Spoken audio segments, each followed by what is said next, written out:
네, 우리 하나님 말씀 누가복음 10장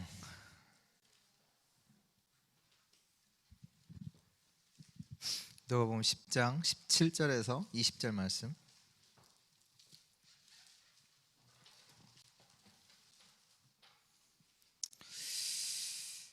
네, 우리 교독하겠습니다. 17절부터 20절입니다. 70인이 기뻐하며 돌아와 이르되 주여 주의 이름이면 귀신들도 우리에게 항복하더이다.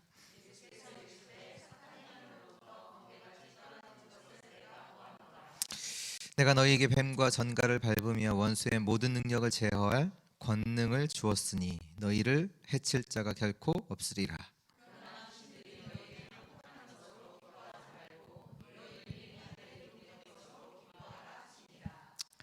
아멘. 우리 저번 주에 이어서요.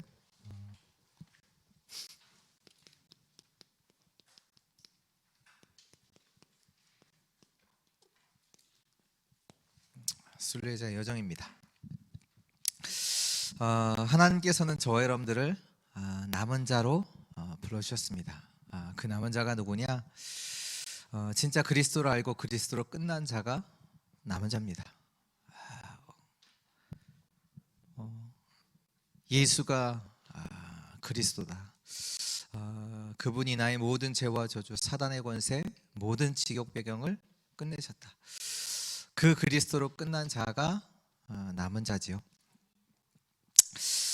그 남은 자가 이제 여정을 가는데요. 이 여정을 가는 데 있어서 뭘 갖고 가냐?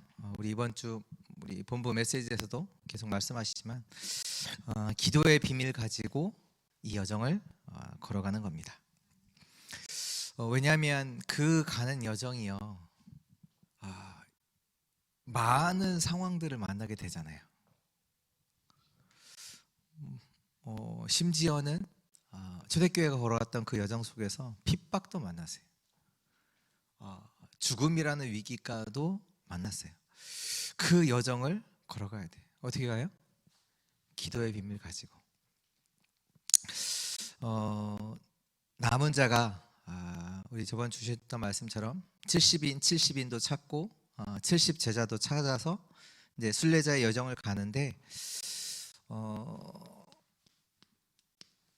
이 순례자의 여정 가는 자는 누구냐? 기도의 비밀 가진 자가 이 순례자의 여정을 걸어갈 수 있고요. 그래서 이 사람에게 있어서 순례자의 이 기도의 비밀을 아는 자에게 있어서 가장 중요한 키 중에 하나가 뭐냐면 집중의 비밀이에요.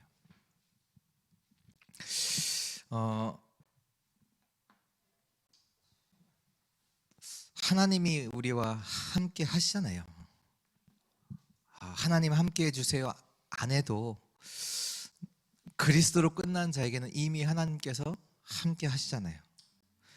우리가 그때 뭐 하나님 함께 해주세요, 나를 인도해 주세요 안 해도 하나님은 함께 하시거든요. 그렇잖아요. 근데 뭐가 문제냐? 우리가 하나님을 향하지 않거든요.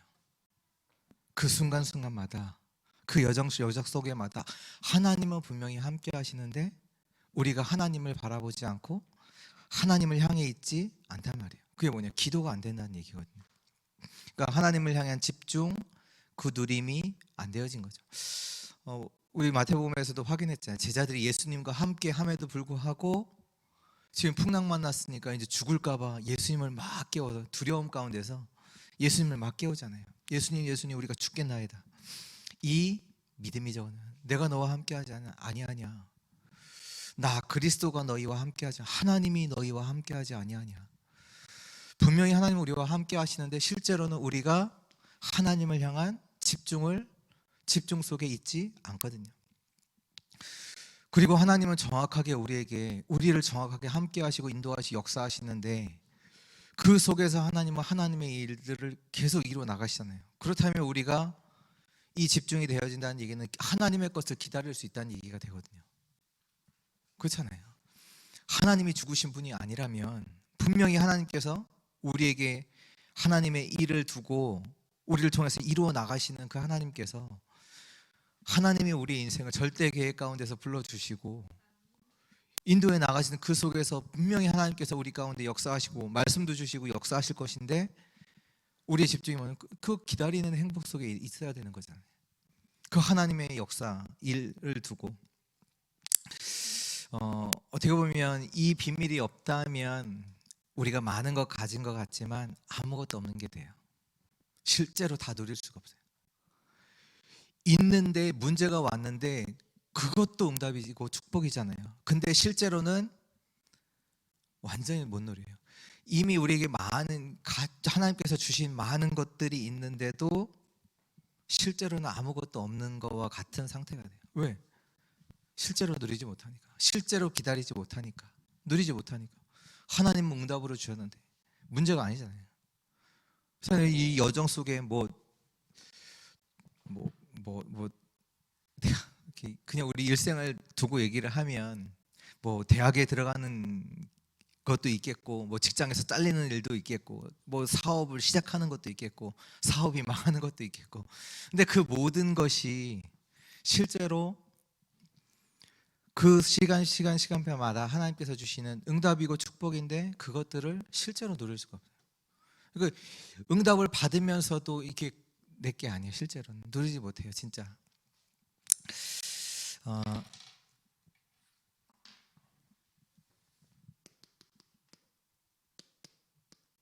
그래서요.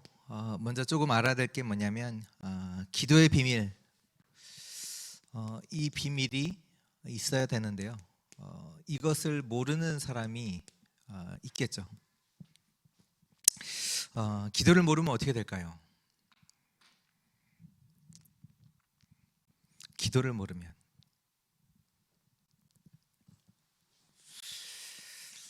그냥 한 단어로만 쓰면 무능할 수밖에 없어요. 역력가네요. 뭐 능력이 안 생기잖아요. 힘이 없잖아요. 그러니까 뭔가 힘이 있어야 그걸 가지고 우리 교회 안에서도 힘이 있어야 뭔가 딱 봤을 때 이거 내가 할 일? 이렇게 하지. 실제로 이제 능력이 없다 보니까 다 이제 어려운 거죠. 힘이 없다 보니까. 또 그러면서도 이게 문제는 뭐냐면 힘이 없다 보니까 우리에게 많은 크고 작은 일들이 있잖아요. 그걸 만날 때마다 어떻게 되냐? 무너져 버려요. 여정 속에 이런 일 저런 일이 있잖아요. 실제로 내가 무능하다 보니까 누가 뭐라고 하면 그것 때문에 불신앙에 빠져요. 그것 때문에 무너져요. 그 사람이 이 말을 해서 그 사람이 이래서 아니에요. 실제로는 내가 힘이 없는 거예요. 영적으로. 그러니까 이런 일 작은 일 작은 사건에도 계속 무너지고요. 그러다 보니까 이제 어떤 일이 있다 당할 수밖에 없는 거예요. 외부에 의해서 계속 당하는 거예요.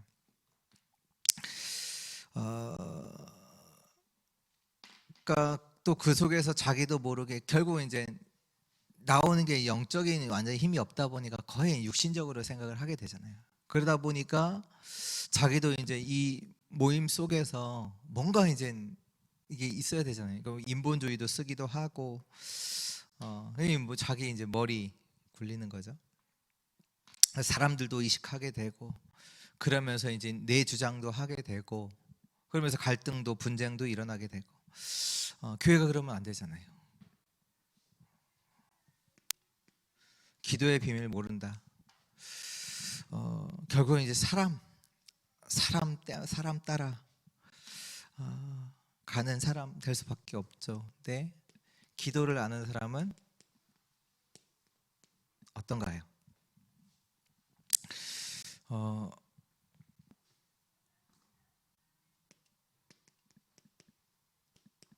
이 사단이 하는 12가지 전략을 알죠.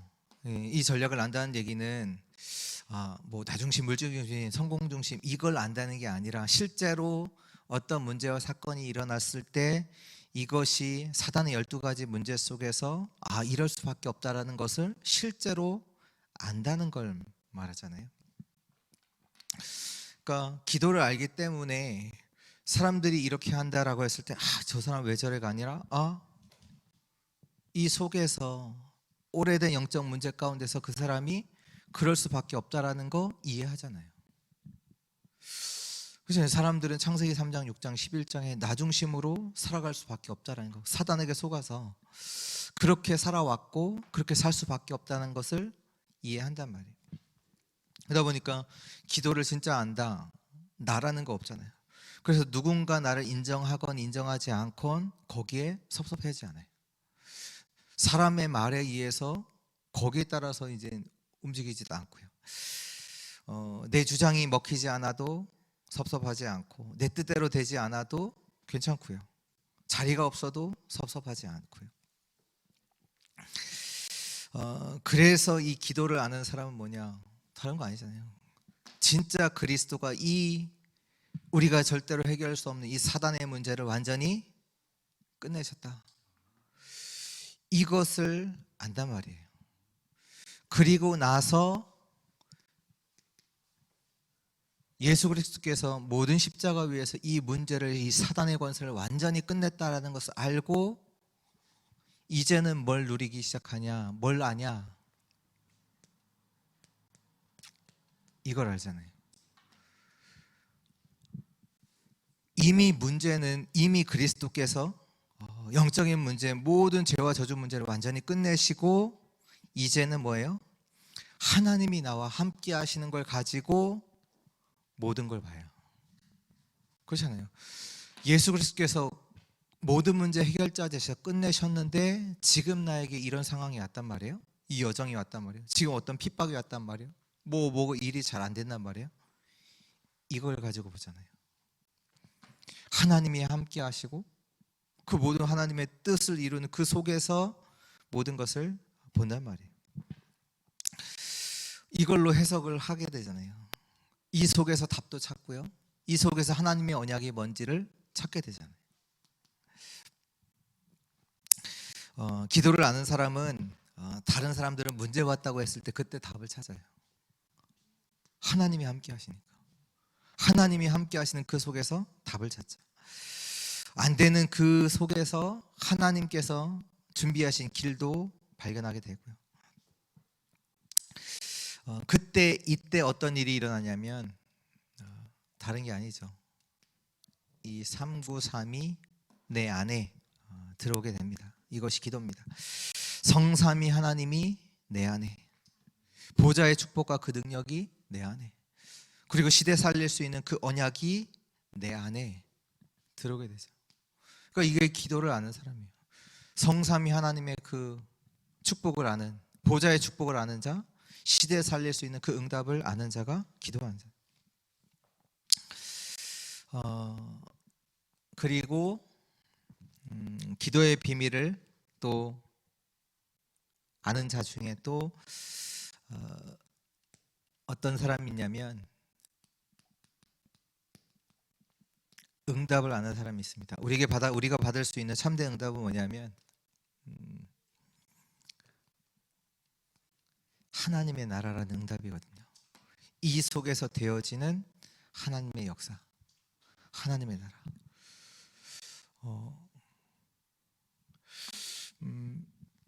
예수 그리스도께서도 처음부터 천국이 가까이 왔다라고 선포하라고 말씀하셨고, 사단이 꺾이고 성령이 역사하시면 거기에 하나님 나라가 임하였다 말씀하시고, 마지막에도 예수님께서 하나님 나라와 그 하나님 나라 일에 대해서 40일 동안 제자에게 집중하면서 그 일을 설명하셨잖아요. 그러니까 진짜 기도를 안다, 이 축복을 알고 또 그걸 따라 일어나는 하나님 나라의 그 일을, 그 역사를 아는 자가 기도의 비밀을 아는 자죠. 그래서 진짜 이거 아는 자는 뭐 문제가 왔다 그것 때문에 낙심하지도 않고요, 뭐 응답이 왔다 그것 때문에 흥분하지도 않고요. 지금 어떻게 보면 지금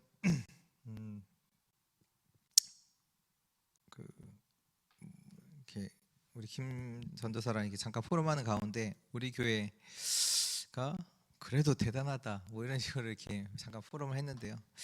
뭐냐 하면 지금 이제 중직자 분들이 뭐냐, 보좌의 힘을 가지고 움직인단 말이에요. 그냥 움직이는 게 아니라 열심히 어떻게 해보자, 힘내서 해보자가 아니라 이 보좌에서 주시는 그 힘을 가지고 움직인단 말이에요. 뭐냐 하면 지금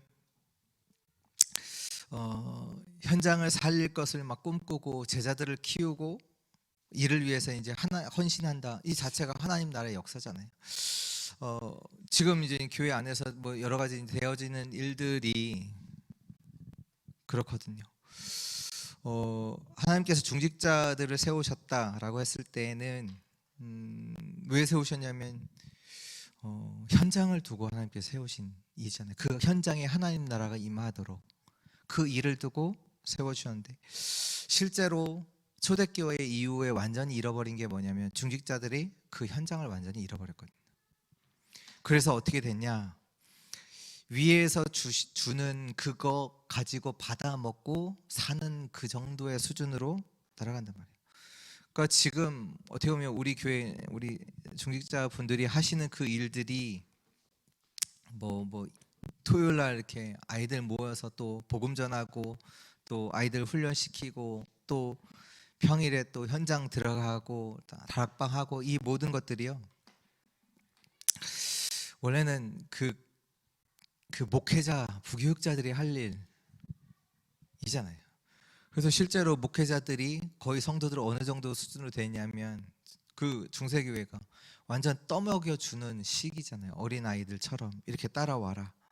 근데 초대교회의 수준은 그 정도가 아니라 어느 정도였냐면 전도자의 보호자요, 동역자요, 식주인 정도의 그러한 보좌의 축복 속에서 진짜 하나님 나라의 일을 현장 속에서 실제로 살렸던 그 자들이 그 초대교회 사람들이거든요. 진짜 응답을 아는 거죠. 현장 속에서 하나님 나라의 역사를 두고 하나님께서 현장의 선교사로 나를 세워주셨다, 불러주셨다. 내가 지금 무슨 일이 한 것이 중요한 게 아니라 하나님께서 나에게 보낸 이 현장을 살릴 선교사다. 이 중요한 그 응답을 가지고 그 하나님 나라의 축복을 가지고 현장 살리는 일들을 했던 자들이 초대교회 사람들이죠. 어떻게 보면 지금 교회들이, 성도들이 거의 뭐 그냥 은혜 받는 수준, 조금 그 힘 가지고 그냥 현장에서 좀 살아가는 수준이지 실제로 현장들을 다 놓쳤거든요.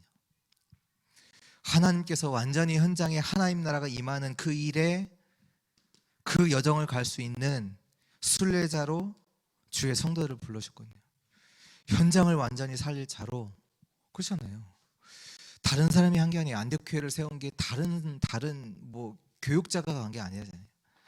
흩어진 중직자들이, 그 순례의 길을 가는 자들이 보통은 원래는 유대인에게만 복음을 전했는데 그 안디옥에 있는 헬라인에게도 복음을 전했는데 그들이 복음 받고 그들과 함께 교회가 이루어져서 시작된 교회가 안디옥 교회예요.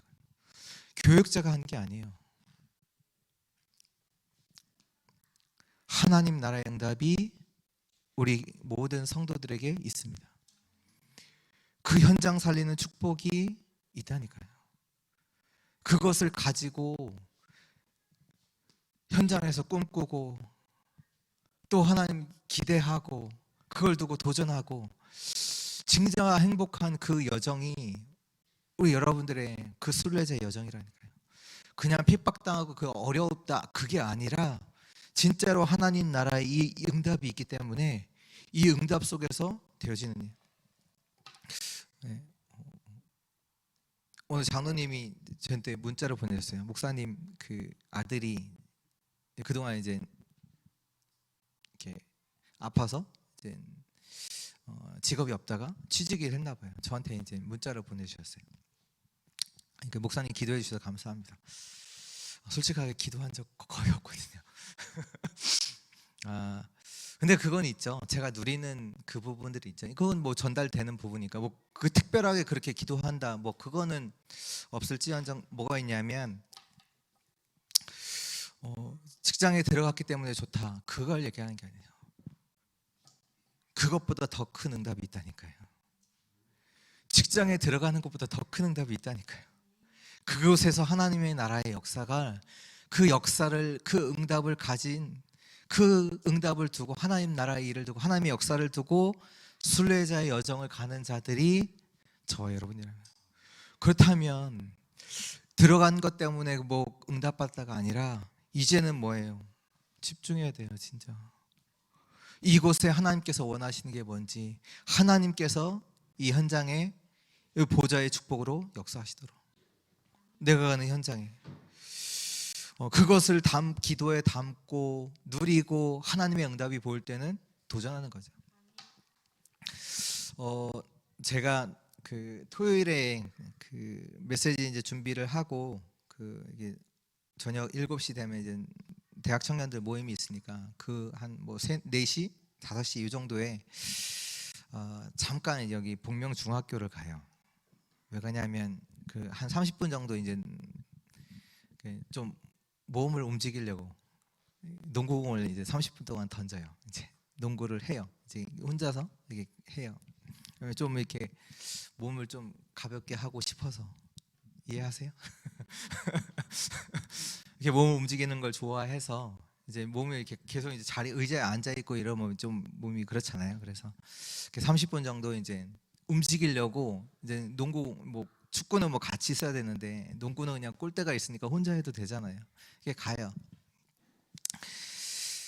가는데 제가 가는 게 그냥 가는 게 아니거든요. 나는 운동하러 가요, 놀러. 근데 이거 응답은 와요. 놀러 가는데 이 응답이 온다니까. 왜? 나는 기도 속에서 복음하는 자로 이 기도의 비밀 가지고 가기 때문에 이게 온다니까요. 이 응답이 왔어요. 3주 전에 갔더니 필리핀 외국인 근로자가 30명이 와 있는 거예요. 원래는 그 친구들이 다른 지역에서 농구를 했는데 3주 전부터 이제 제가 있는 거기에 와서 농구를 하는 거예요. 30명이. 그래서 이제 말을 걸었죠. 말 걸고 첫 번째 만난 친구 얘기 보니까 필리핀에서 교회를 다녔더라고요. 그래서 자꾸 이제 교회에 대해서 조금 잠깐 묻더라고요. 그래서 그냥 뭐 잠깐만 소개만 하고 그렇게 뭐 이제 저는 왔고, 또 그 다음 주 가니까 또 와 있어요. 그래서 그 친구랑 이제 같이 이제 그때는 이제 필리핀 애들이랑 같이, 친구들이랑 이제 같이 농구하고, 그러면 이제 다 이제 친해지죠. 그래서 이번 주는 이제 그 친구가 사는 아파트가 이제 얘기를 하니까 거기 이제 한번 갔다 왔어요. 그러니까 이 응답이 있기 때문에 이걸 두고 하나님이 원하시는 게 뭔가, 이 보좌의 축복을 누리면서 이 아이들에게 하나님께서, 아니 내가 있는 그 현장에 그 사람들을 불러주셨다니까요. 이 만남이 어떻게 될지 뭐 없어도 상관은 없어요. 그러나 그 하나님 나라의 일은 분명히 응답으로 이루어지고 있어요. 우리 여러분들이 가는 곳에 그 일들이 계속 일어난다니까요. 그렇다면 문제가 왔다, 응답이 뭐 어떤 일이 잘 됐다, 거기에 안 하고 하나님 향해서 집중하고 있어야 돼요. 하나님이 원하시는 게 뭔지. 문제가 왔을 때도 그러니까 그들을 이제는 기도에 담고, 그러니까 제가 이번 주는 그들이 사는데 한번 가봤다니까. 어디에 사는지, 환경이 어떤지. 그럼 뭐 아이들 만약 이 현장 들어오면 어떻게 이 아이들의 복음을 전할지, 또 이제 기회를 보면서 한번 오라고 해야 되겠다, 뭐 이런 많은 것들을 생각하잖아요. 그러니까 누리면서 기다리고, 또 하나님의 응답이 보이면 또 도전하고. 그러니까 진짜 응답이 있어요. 직장에서 뭐 월급 올라가는 그것보다 더 큰 응답이 있어요. 훨씬 더 큰 응답을 하나님께서는 완벽하게 준비해 놓으셨어요. 그리고 예배 드리는 시간도 그렇게 해야 돼요. 진짜 예배 축복이 그 보좌를 누릴 수 있는 가장 축복의 시간이잖아요. 그렇다면 뭐 예배 시간이 11시다, 11시에 맞춰서 와야 된다, 그게 아니라 미리 와서 하나님의 말씀, 하나님 원하시는 걸 두고 또 하나님께서 주실 말씀을 두고 기도하시는 거예요. 하나님 나라의 역사가 실제로 임하도록.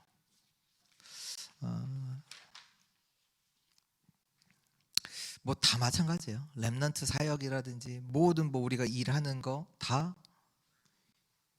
이 응답을 진짜 알아야죠.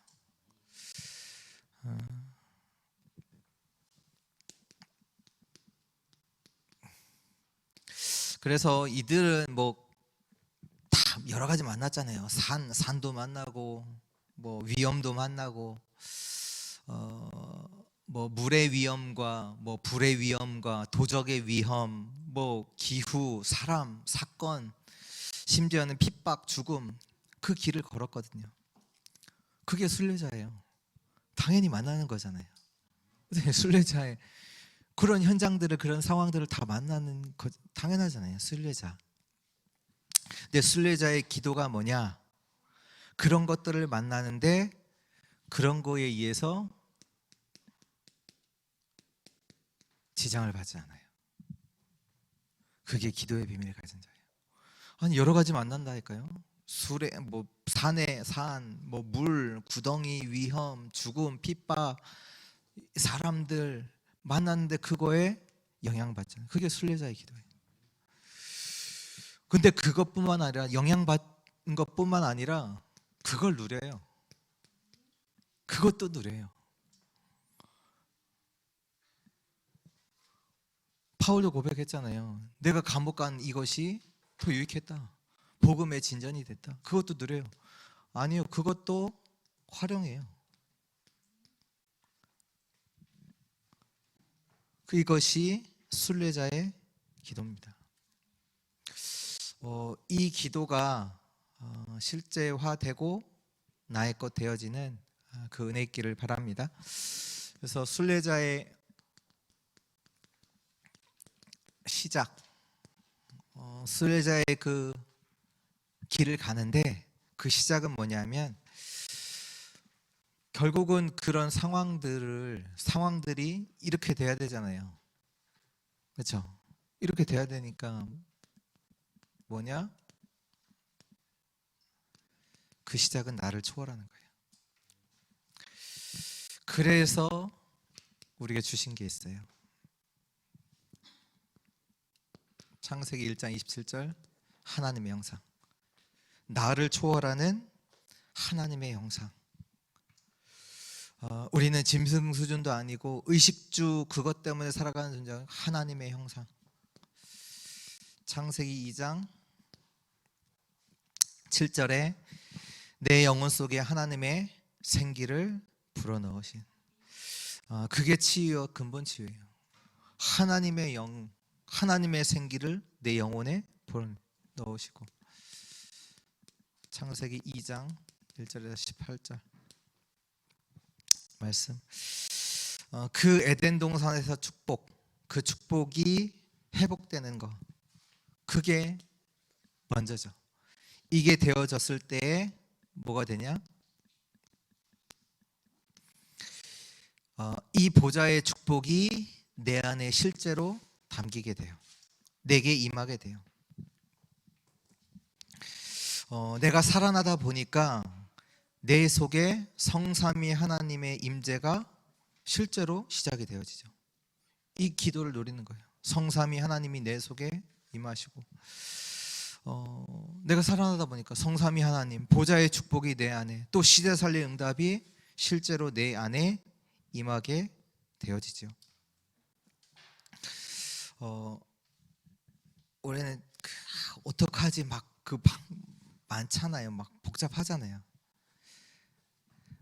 진짜 내가 이것 가지고 완전히 살아나도록 만드셔야 돼요.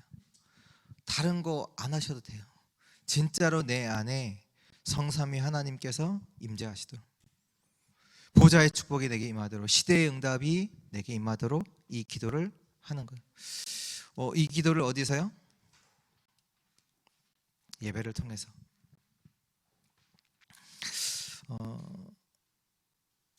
그래서 예배를 어떻게 드리느냐 보면 알아요. 그 사람이 어떤 삶을 살지 딱 알아요. 예배가 그만큼 중요하단 말이에요. 실제로 예배에 성공한다. 삶도 성공할 수밖에 없어요. 반드시요. 근데 예배 때 뭘 듣냐? 목사의 설교를 듣는 것이 아닌 하나님의 말씀을 듣는 시간이에요. 그것이 이제 현장에 가서는 홀로 있게 되잖아요. 그때 정식기도 하는 거죠.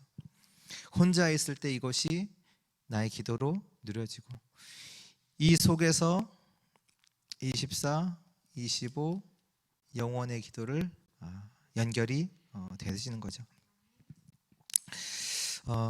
이것이 순례자가 누려야 되는, 뭐 한마디로 순례자의 24이죠. 나를 초월하는 거, 그게 시작이에요. 우리 나 있잖아요. 핍박 와요. 원래 제자들이 다 도망쳤거든요. 나 수준을 못 넘으니까 예수님의 제자들 다 도망갔잖아요. 근데 이 역사가, 보좌의 역사가 그들 안에 임하고 나서 마가다락방 사도행전 2장의 그 역사, 오순절날 임한 그 다음부터는 뭐 이렇게 말해서는 그렇지만 뭐 즐겨요. 감옥도 들어가고 감옥에서 자고 상관없어요. 나를 뛰어넘어요. 순례자의 시작은 나를 초안하는 것이요, 그리고 순례자의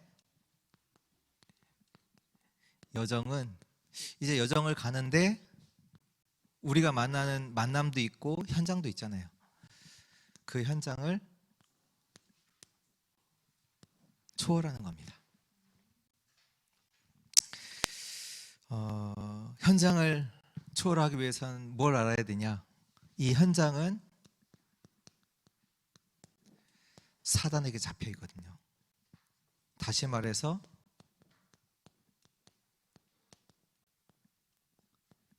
공중 권세에 잡혀 있거든요. 그래서 이 권세를 꺾어야 돼요. 에베소서 2장 2절에 보면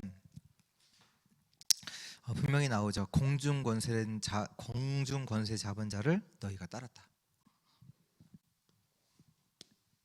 그 자가 뭐예요? 에베소 6장 12절에 보면 하늘에 있는 악한 영들, 그 영들이 있는데 그들이 고린도후서 4장 4절 5절, 이 세상 신이 사람들을 미혹해 해서 그리스도를 알지 못하도록 그 일을 하고 있단 말이에요. 실제로 우리 자녀 가운데 이 사단이 역사해서 그리스도의 복음을 깨닫지 못하도록 우리 남편에게, 우리 아내에게 이 일을 하고 있다니까요. 현장에는 요한복음 16장 11절, 세상 임금, 이것을 꺾어야 돼요. 이것을 꺾는 것을 보고 기도라고 합니다. 이것을 알고 기도하는 걸 기도의 비밀 가진 자라고 합니다. 왜 남편이 왜 이렇지, 자녀가 왜 이러지? 아니요. 이 악한 영들이, 이 공중권세 잡은 자들이 그들 가운데 이 복음을 받지 못하도록 완전히 속이는 일들을 하고 있단 말이에요. 그걸 두고 꺾여야 돼요.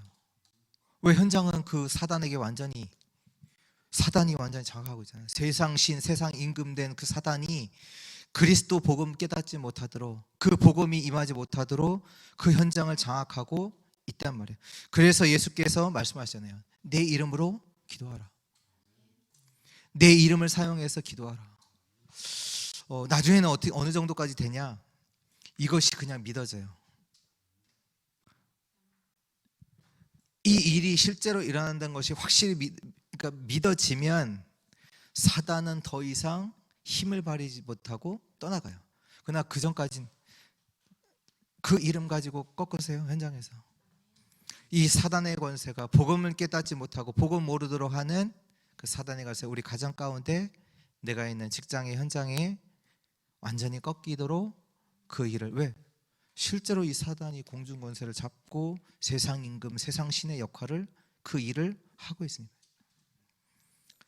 현장을 초월하는 첫 번째 그러면 그 속에서 현장에는 이것만 있는 것이 아니라 이 만남만 있는 것이 아니라 누가 있냐? 제자가 있어요. 현장에는 사단이 복음을 못 깨닫도록 역사하고 있고, 근데 그것을 꺾어야 되고, 그 기도의 비밀을 가진 자죠.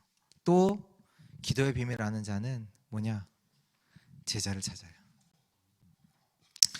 사도행전 16장 15절에 루디아, 17장 6절에 야손, 18장 얘도 보면 브리스가 아굴라, 그 부부를 제자를 찾고 제자를 세우는 그곳이 어디냐?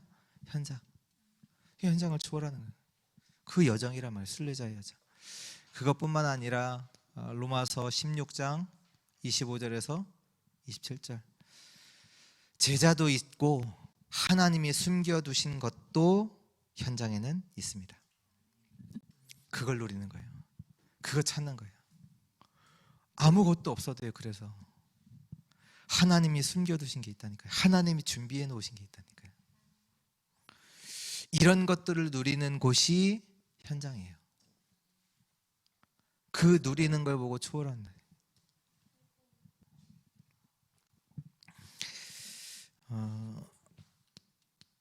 세 번째요. 순례자의 영적 세계. 순례자가 갖고 있는 그 영적 세계가 뭡니까? 다른 게 아니죠.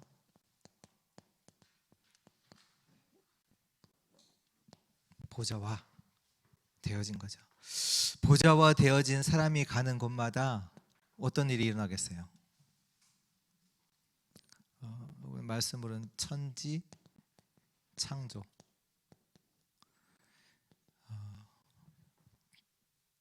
천지 창조가 아니네요. 천지 개벽이네요.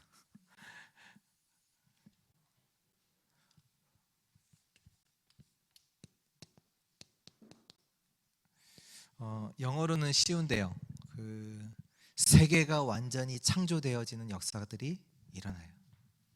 실제로 렘넌트들이 가는 곳마다 누구도 할 수 없었던 그런 재창조의 역사들이 계속 일어나잖아요. 누구도 애굽의 재앙을 막을 수 없는데 애굽의 재앙을 막고 애굽을 살렸어요. 요셉을 통해서. 보좌화된 요셉을 통해서. 다윗이 가는 곳마다 전쟁이 그치고요. 사람들이 살아나고 제자를 찾고 그 일을 했거든요. 엘리사가 있는 현장에 하나님께서는 불말과 불병거를 동원하시고 아예 이제는 아람 나라까지 살려버려요. 아람 나라가 늘 이스라엘을 공격하고 무너뜨리려고 했잖아요. 근데 그 아람 나라까지도 살려서 돌려보내요. 제자 운동하게 하고요. 바울을 통해서도 마찬가지잖아요.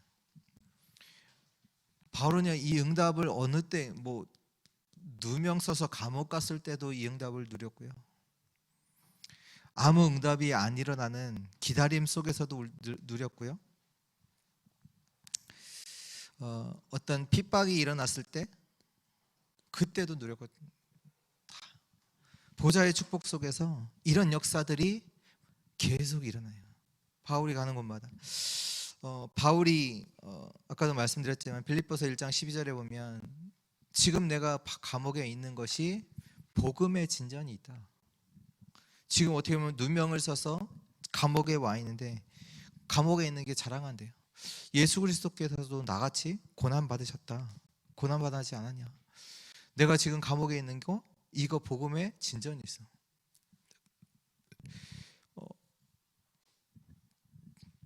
또 빌립보서 4장 7절 8절에 보면 너희는 아무것도 염려하지 말고 오직 모든 일에 기도와 간구로 너희가 올 것을 감사함으로 하나님께 아뢰라. 그리하면 모든 지각이 뛰어난 하나님 평강이 그리스도 예수 안에서 너희 마음과 생각을 지키시리라. 무슨 얘기예요? 누리는 거예요. 기다리는 거예요. 우리 마음과 생각을 주께서 지키시리라. 아니 지금 일이 뭐 해결된 것도 아니에요. 마음과 생각, 너의 모든 염려 다 주께 맡겨버려. 기다리는 거야. 보좌의 역사가 있기 때문에, 하나님 나라의 역사가 있기 때문에. 어떻게 보면 핍박받고 어려운 그때 바울은 진짜 도전을 하죠. 뭐예요? 내가 로마도 보아야 하리라. 빌립 집사가 스데반의 환란 때문에 더 이상 예루살렘 유다에서는 복음 전하지 못해요. 그때 빌립 집사는 도전해요. 어디로 가요? 사마리아 성으로 가요. 그 이념 때문에 자기의 그 유대인들이 갖고 있는 고정관념, 그걸 깨고 사마리아의 성, 거기에 가요. 민족적 이념이 있는, 분쟁 중에 있는 그곳에 가서 복음을 전해요. 누구도 가지 않는 땅이잖아요. 예수님이 사마리아 성 지나갈 때 왜 사마리아 왜 여인한테 물을 달라고 합니까? 라고 말하는 그 사마리아의 성에 가서 복음 증거하거든요. 이 보좌화 되어진 우리 주의 사랑하는 성도님들을 통해서 가는 곳마다 재창조의 역사가, 완전히 살아나는 그 하나님의 역사가 일어나기를 주 예수 그리스도의 이름으로 축복합니다. 그래서 결론입니다. 집중하셔야 돼요. 그래서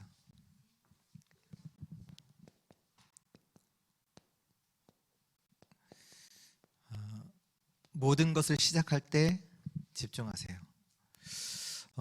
사도 바울도 뭐 전도하고 캠퍼하고 뭐 한 게 아니라 먼저 은혜를 누렸어요. 먼저 응답을 받았어요. 사도행전 13장 1절 4절, 16장 6절에서 10절, 19장 1절에서 7절 다 집중했던 그 시간이잖아요. 사도 바울이 이걸로 다 시작해요. 가기 전에 이미 하나님이 주신 응답을 다 확인하고 가거든요. 전에도 한 렘넌트가 대학에 떨어졌어요. 떨어져서 이제 한번 이제 식사를 해야 되겠다라고 생각했다가 한 8월, 9월 이때 이제 그 친구를 이제 만나서 식사를 하는데, 그때가 좀 힘들잖아요. 처음에는 내가 재수해야 되겠다라고 해서 처음에는 공부하다가 이제 이게 뭐 1년이 길잖아요.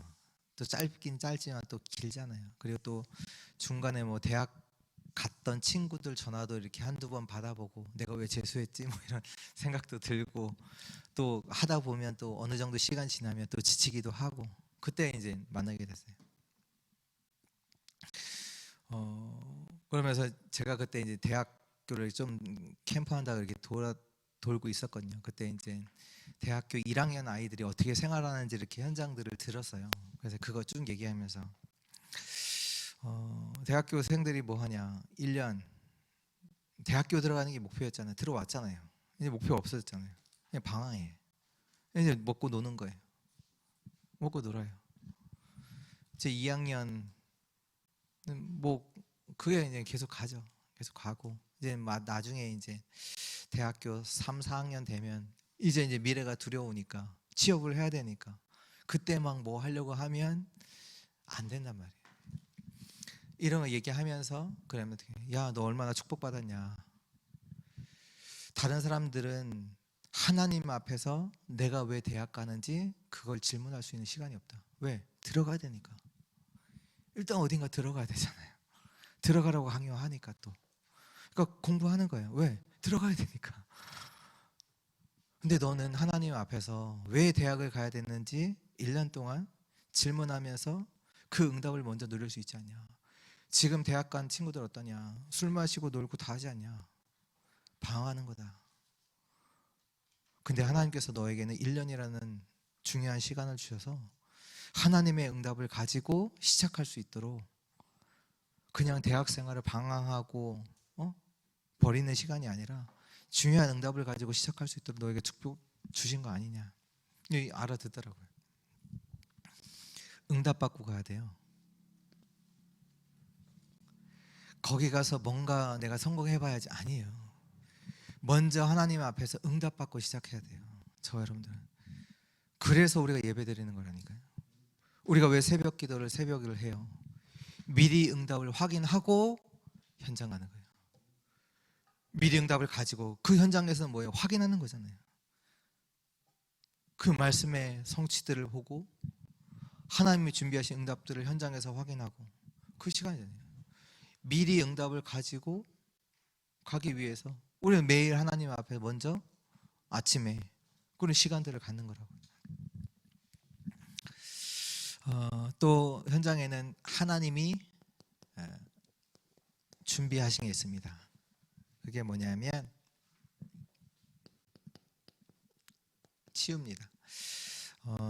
뭐 다 잘 아시죠? 사도행전 13장, 16장, 19장 그 의사가 못 고치는 그 치유, 그 현장들을 하나님께서 준비하셨어요.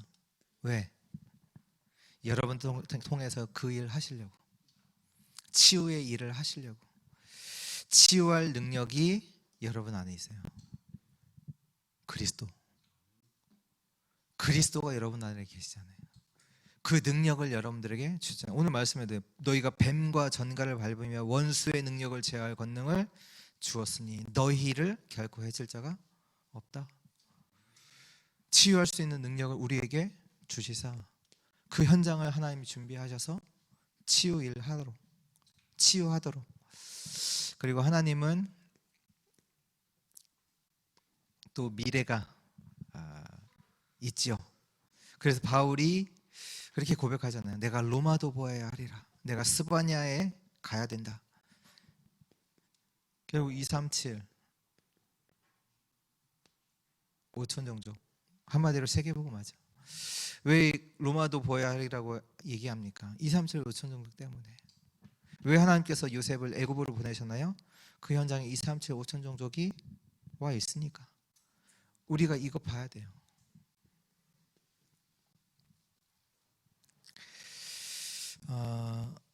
이 모든 것을 아는 그 순례자의 여정, 그리고 순례자의 기도. 뭐 내가 어떻게 이 일을 할 수 있느냐? 맞아요. 못해요. 인정하시면 돼요. 우리는 연약해요. 그러면서 자부심을 가지세요. 우리는 그냥 가는 길이 아니라 순례자 여정을 걸어가고 있어요. 기도의 비밀을 가지고 내가 어떤 현장에 가는 건 중요치 않아요.